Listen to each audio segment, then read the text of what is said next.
The reviews are in for Indiana Jones and the Great Circle, and I'm pleased to say they are overwhelmingly positive with a current Metascore of 86, which is better than what most people initially thought. I grew up on Indiana Jones and absolutely loved the films, so I had my fingers crossed that Machine Games would nail this, and I'm happy to say it seems like they have, with Indiana Jones and the Great Circle potentially being one of the best games this year. So the reviews dropped yesterday and early access has already started, with most of us waiting until the 9th to play it, which means we will have plenty of times to stew over what we can expect. But in this video I will go over some of the reviews which all contain good and bad points. But as always, if you find yourself enjoying the video, press that like button as it helps the channel and the video out massively, and if you are new here, don't forget to subscribe. First up we have Games Radar, who gave the game a score of 100, and they start with the best adventure Indy has embarked on in over 30 years, and this is a great statement.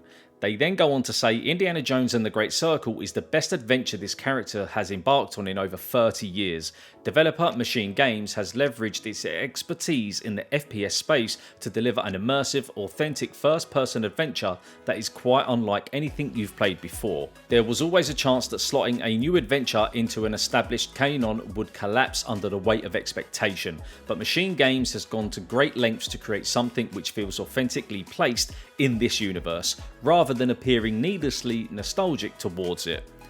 It's a confluence of different elements which allows this magic trick to flourish in front of scrutinising eyes.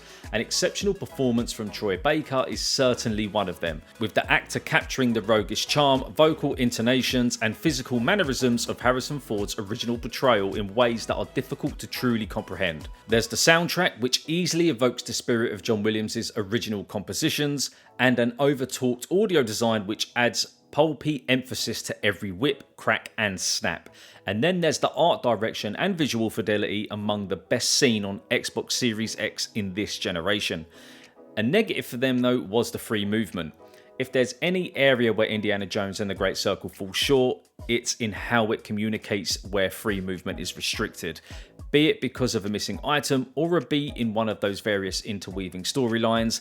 It's an infrequent frustration and a surprising one given how well Machine Games is able to execute first-person exploration in open spaces teeming with Nazis and deathly hazards. So I just want to say, where that sentence, among the best seen on Xbox Series X this generation, that's quite a statement, and I think that's good for the console itself, because let's face it, the Series S, deemed by some as held the Series X back a little bit, and I tend to agree with that. So I'm hoping that Indiana Jones can maybe get the full potential out of this console. I will see for myself, just like you probably will in a few days time, but it's a really positive sign that Games Radar have said this. And to round the review up, their pros were it captures the feel of the movies, excellent adventures and set pieces, sprawling sandboxes that offers hours of fun. And the only con was the first person melee combat could be stronger, and that's pretty much what everyone else is kind of saying with this. So it's a very strong review from Games Radar, where Indiana Jones and the Great Circle clearly left a great impression. Pure Xbox were not so forthcoming with the game, giving it a score of 60, and they start off with this. Okay, look, let's get this out of the way right off the bat. Indiana Jones and the Great Circle feels very Indiana Jones, and you've got nothing to worry about if you thought those classic indie vibes might be off with this new adaptation. The teams at Bethesda and Machine Games have nailed the aspect of this 2024 take on the franchise, from the look of Indy himself to his signature quips and the series' epic soundtrack.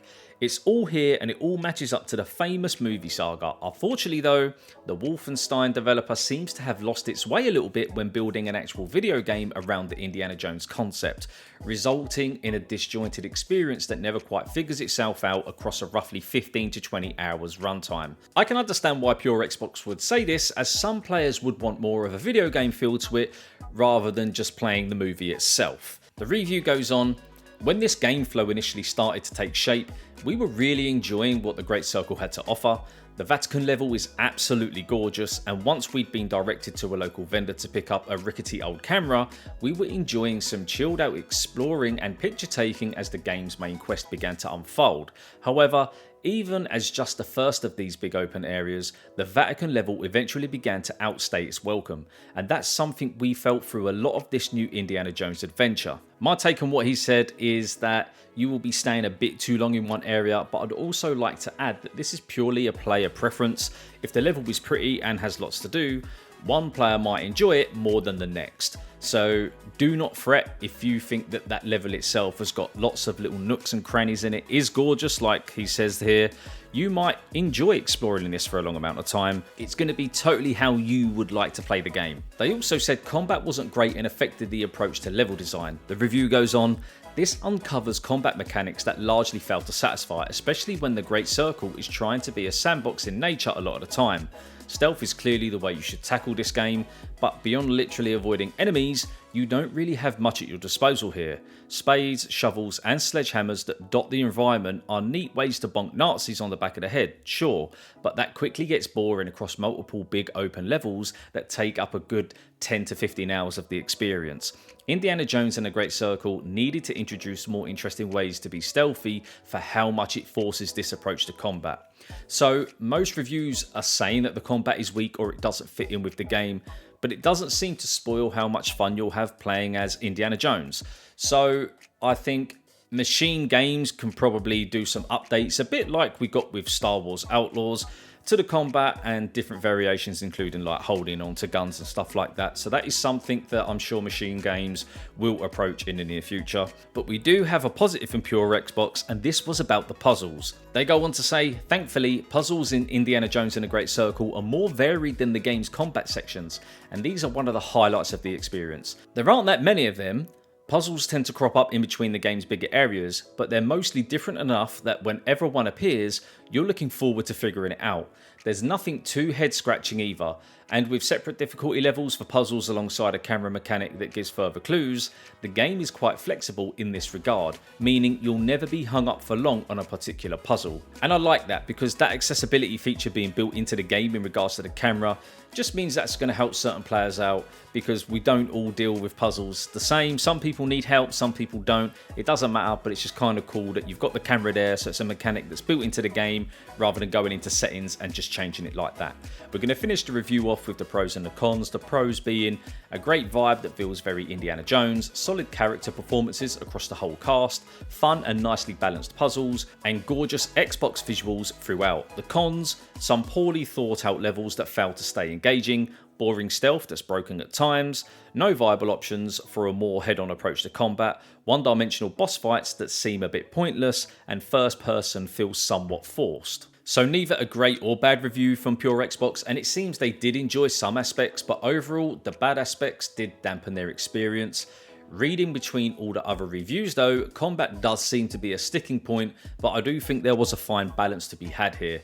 Indiana Jones isn't Nathan Drake or Lara Croft, but there is this expectation that a movie adaptation still needs to feel like a video game, but on the other hand, the dev would have wanted to stay true to the movie's roots. But the guys over at Windows Central had a great time with the game, giving it a score of 90, and the headline reads, I found myself pulverising fascists with shovels, clubs, sledgehammers and loaves of bread.